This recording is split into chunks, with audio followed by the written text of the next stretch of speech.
What's up, guys? I did end up finding more information on this. One of my followers on Instagram ended up sharing me an interesting tale of the car. This car has had many different lives, from a normal street car to a drag racer to a street racer to what I've turned it into now. This car has had multiple lives. So to get into it, yes, this car did come from a tow auction. I did buy it. The story behind it is interesting. The motor that's in it, the transmission that's in it, and the ECU, and the coilovers all came from a 1990 Ford Probe GT, confirmed. The ECU has been tuned, which explains it hitting 10 to 12 pounds of boost.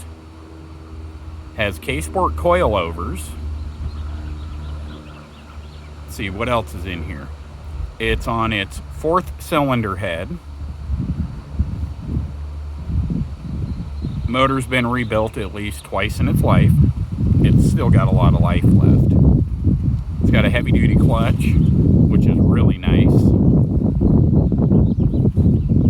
But the interesting story is that the car's earlier days. It started out as your typical non-turbo 626 until the second owner purchased it.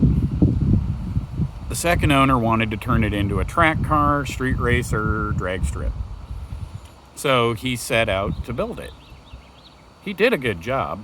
The car used to have perfect interior, tan. So this car used to turn on the quarter 13/8, which makes sense on the small tires. The clutch still grabs good, and I told that to the guy when he was telling me the whole story behind the car, because that guy helped build it. So the reason the car was downed was over the turbo that I had to replace. He also knew about the writing on the transmission.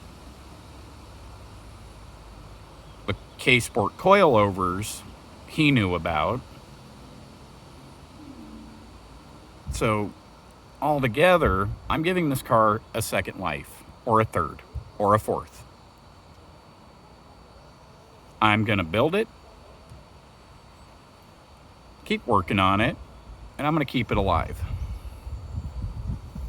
I'm looking into doing a boost controller. Since I found out it's got a tuned ECU in it, means it shouldn't have fuel cut. We're about to find that out too. I'm going to be working on getting better rear suspension for it. It is going to go to gambler events. It's a blast to drive. Like, surprisingly, really good to drive. It's still comfy, still has a lot of power. With the bigger tires, it's off by 10 to 12 miles an hour, but that's to be expected.